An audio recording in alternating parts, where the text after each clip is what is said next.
ಕಾಲ್ತುಳಿತ ಪ್ರಕರಣದಲ್ಲಿ ತಮಿಳು ನಟ ಅಲ್ಲು ಅರ್ಜುನ್ ಬಂಧನವಾಗಿದ್ದಾರ ಬಗ್ಗೆ ನಟ ಕಿಚ್ಚ ಸುದೀಪ್ ಪ್ರತಿಕ್ರಿಯೆ ನೀಡಿದ್ದಾರೆ. ನಟ ಅಲ್ಲು ಅರ್ಜುನ್ ಬೆನ್ನಿಗೆ ನಿಂತ ಕಿಚ್ಚ ಸುದೀಪ್ ತಮ್ಮ ಅಭಿಪ್ರಾಯವನ್ನು ವ್ಯಕ್ತಪಡಿಸಿದ್ದಾರೆ. ಹಾಗಾದರೆ ಅಲ್ಲು ಅರ್ಜುನ್ ಬಂಧನದ ಬಗ್ಗೆ ಕಿಚ್ಚ ಸುದೀಪ್ ಹೇಳಿದ್ದೇನು ಗೊತ್ತಾ? ಕಿಚ್ಚ ಸುದೀಪ್ ಇದೇ ರೀತಿ ಅನುಭವ ಆಗಿದ್ದು ಯಾವಾಗ? ಇದೆಲ್ಲ ನೋಡೋಣ. ಸಂದರ್ಶನವೊಂದರಲ್ಲಿ ಮಾತನಾಡಿದ ಸುದೀಪ್ ಅವರು, ಯಾವ ಸ್ಟಾರ್ ಕೂಡ ಫ್ಯಾನ್ಸ್ಗೆ ಹೀಗೆ ಮಾಡಿ ಅಂತ ಹೇಳಲ್ಲ. ಅಭಿಮಾನಿಗಳು ಏನೇ ಮಾಡಿದರೂ ಕೂಡ ಅವರು ಅದನ್ನು ಪ್ರೀತಿಯಿಂದ ಮಾಡುತ್ತಾರೆ.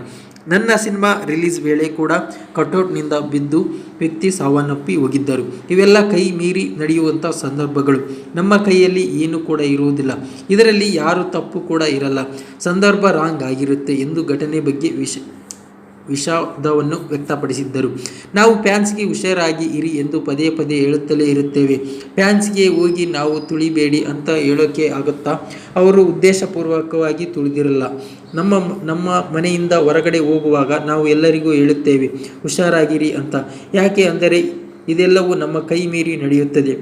ಇದನ್ನು ಆಗಲಿ ಎಂದು ಯಾರೂ ಕೂಡ ಬಯಸಿರಲಿಲ್ಲ ಎಂದು ಸುದೀಪ್ ಹೇಳಿದರು. ಡಿಸೆಂಬರ್ 5ರಂದು ಪುಷ್ಪ 2 ಸಿನಿಮಾ ವಿಶ್ವಾದ್ಯಂತ ಭರ್ಜರಿಯಾಗಿ ತೆರೆಕಂಡಿತ್ತು. ಈ ದಿನ ಹೈದರಾಬಾದ್ನ ಸಂಧ್ಯಾ ಥಿಯೇಟರ್ಗೆ ಪುಷ್ಪ 2 ಸಿನಿಮಾ ನೋಡಲು ಆಗಮಿಸಿದ್ದ ರೇವತಿ ಎನ್ನುವ ಮಹಿಳೆ ಕಾಲ್ತುಳಿತದಿಂದ ಸಾವನ್ನಪ್ಪಿದ್ದರು. ಸಂಧ್ಯಾ ಥಿಯೇಟರ್ಗೆ ಅಂದು ನಟ ಅಲ್ಲು ಅರ್ಜುನ್ ಏಕಾಏಕಿ ಭೇಟಿ ನೀಡಿದ್ದಕ್ಕೆ ಅಭಿಮಾನಿಗಳು ನೂಕುನುಗ್ಗಲು ಉಂಟಾಗಿದೆ. ಇದರಿಂದಾಗಿ ರೇವತಿ ಎನ್ನುವ ಮಹಿಳೆ ಕಾಲ್ತುಳಿತದಿಂದ ಸಾವನ್ನಪ್ಪಿದ್ದರು. ಈ ಸಾವಿಗೆ ಕಾರಣ ನಟ ಅಲ್ಲು ಅರ್ಜುನ್ ಎಂದು ಮೃತ ಮಹಿಳೆ ಪತಿ ದೂರು ನೀಡಿದ್ದರು. ಯಾವುದೇ ಮುಂಜಾಗ್ರತೆ ಕ್ರಮ ಇಲ್ಲದೆ ನಟ ಅಲ್ಲು ಅರ್ಜುನ್ ಥಿಯೇಟರ್ಗೆ ಬಂದಿದ್ದು ನೂಕುನುಗ್ಗಲು ಉಂಟಾಗಿ ಕಾಲ್ತುಳಿತ ಉಂಟಾಗಿ ಎಂದು ಅವರು ದೂರಿನಲ್ಲಿ ಉಲ್ಲೇಖಿಸಿದ್ದರು. ಬಳಿಕ ಪೊಲೀಸ್ ನಟನಿಗೆ ನೋಟಿಸ್ ಕಳುಹಿಸಿದ್ದರು.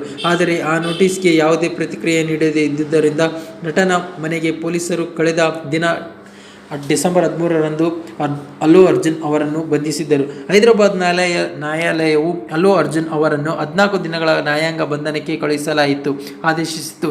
ಕಳೆದ ದಿನ ರಾತ್ರಿ ಜೈಲಿನಿಂದ ನಟ ಬಂಧನವಾಗಿ 24 ಗಂಟೆಗಳಲ್ಲಿ ಮಧ್ಯಂತರ ಜಾಮೀನು ಪಡೆದು ಜೈಲಿನಿಂದ ಹೊರಬಂದಿದ್ದಾರೆ. ಅಲ್ಲು ಅರ್ಜುನ್ ಅವರನ್ನು ಕರೆದೊಯ್ಯಲು ಅವರ ತಂದೆ ಮತ್ತು ಮಾವ ಹೈದರಾಬಾದ್ನ ಚಂಚಲಗುಂಡ ಕೇಂದ್ರ ಕಾರಾಗೃಹಕ್ಕೆ ತಲುಪಿದ್ದರು. ನಿನ್ನೆಯ ಈ ಪ್ರಕರಣದಲ್ಲಿ ಅಲ್ಲು ಅರ್ಜುನ್ಗೆ ಜಾಮೀನು ಸಿಕ್ಕಿತು. ಆದರೆ ಇದಾದ ನಂತರವೂ ರಾತ್ರಿ ಜೈಲಿನಲ್ಲಿ ಕಳೆಯಬೇಕಾಯಿತು. ತಮ್ಮ ನೆಚ್ಚಿನ ನಟ ಜೈಲಿನಿಂದ ಹೊರಬಿದ್ದಂತೆ ಅಭಿಮಾನಿಗಳು ಸಂಭ್ರಮಿಸುತ್ತಿದ್ದಾರೆ.